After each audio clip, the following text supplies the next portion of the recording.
Youth ఎప్పుడూ స్వాతంత్రం కావాలంటుంది. పెద్దవాళ్లేమో అనుభవంతో మాట్లాడతారు.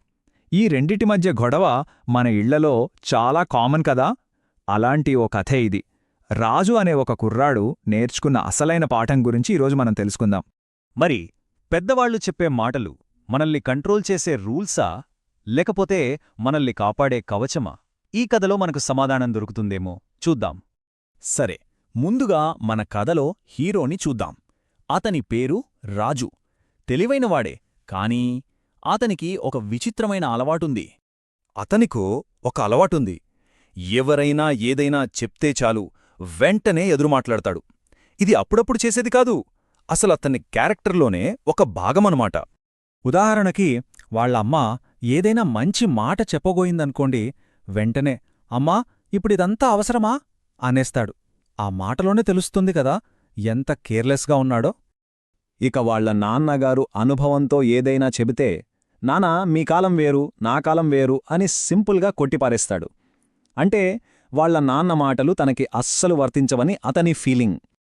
ఇలాంటి టైంలోనే కథలో అస్సలైన ట్విస్ట్ వస్తుంది. రాజు ఇంట్లో ఎవ్వరికీ చెప్పకుండా తన లైఫ్నే మార్చేసే ఒక పెద్ద డెసిషన్ తీసుకుంటాడు. రాజు చేసిన ఆ తప్పేంటంటే ఒకటి కాదు, 3 తప్పులు చేశాడు. ఫస్ట్ నాన్నకి అబద్ధం చెప్పాడు. తర్వాత ఇంట్లో చెప్పకుండా డబ్బులు తీసుకున్నాడు. ఇక ఫైనల్గా ఫ్రెండ్స్తో కలిసి ఇంట్లోంచి వెళ్ళిపోయాడు. అంతే, అతను అడుగు బయట పెట్టాడో లేదో ఆ ఇల్లంతా ఒక్కసారిగా నిశ్శబ్దంతో నిండిపోయింది. ఆ నిశ్శబ్దంలో ఎంత బాధ దాగుందో కదా. ఇక్కడే చూడండి అస్సలు విషయం. ఒక పక్క కొడుకు వెళ్ళిపోయాడని తల్లి ఏడుస్తూ కూర్చుంది. తండ్రి అస్సలి నోరు విప్పలేని స్థితిలో ఉన్నాడు. కాని రాజేమనుకుంటున్నాడు, దీనికే ఎంత సీన్ చేయాలా అని. వాళ్ళ బాధను అర్థం చేసుకునే పరిస్థితిలోనే లేడతను. ఇంటిని, ఆ అన్నను వదిలేసి బయటికి వచ్చాక అప్పుడు మొదలైంది రాజుకి అసలైన లెసన్. జీవితమే అతనికి గురువుగా మారి పాఠాలు నేర్పడం స్టార్ట్ చేసింది. బయట ప్రపంచం ఎలా ఉందో అప్పుడు తెలిసొచ్చింది.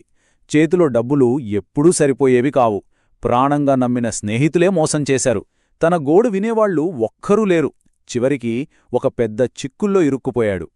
ఇక ఏ దారి కనిపించక పూర్తిగా నిస్సహాయంగా ఫీలవుతున్న టైంలో ఒకప్పుడు తను లెక్కచేయని ఆ మాటలే ఇప్పుడు కొత్త అర్థాలతో తనకి గుర్తుకు రావడం మొదలైంది. వాళ్ల నాన్న చెప్పిన మాట గుర్తొచ్చింది. తప్పు చేశాక బాధపడడం కాదురా, అసలు తప్పు జరక్కుండా ఆలోచించడమే ముఖ్యమని. తను చేసిన పెద్ద తప్పుకి ఆ మాట ఎంత పర్ఫెక్ట్గా సూటవుతుందో అప్పుడు అర్థమైంది. అలాగే వాళ్ళ అమ్మ మాటలు, ఈరోజు కాస్త కష్టపడితే రేపు కన్నీళ్లు పెట్టుకోవాల్సిన అవసరం ఉండదు అని. ఆ మాటల్లో ఎంత ముందుచూపుందో, ఎంత అనుభవం ఉందో అప్పుడు తెలిసింది. అప్పుడే రాజుకు ఒక క్లారిటీ వచ్చింది. అమ్మానాన్న చెప్పినవి రూల్స్ కావు, వాళ్ళ అనుభవంతో మనకిస్తున్న ఒక రక్షణ కవచం అని తెలుసుకున్నాడు. సరే, ఇంత తెలిసొచ్చాక రాజు ఇంటికి తిరిగొచ్చాడు. మరి అక్కడేం జరిగింది, ఆ తర్వాత కథ చూద్దాం. ఇంటికి తిరిగొచ్చాక రాజు చూసిందేంటంటే, వాళ్లమ్మ మొహంలో ముసలితనం, నాన్న కళ్లలో నీరసం. తను లేని కొన్ని రోజుల్లోనే వాళ్లు ఎంతలా కుంగిపోయారో అర్థమైంది.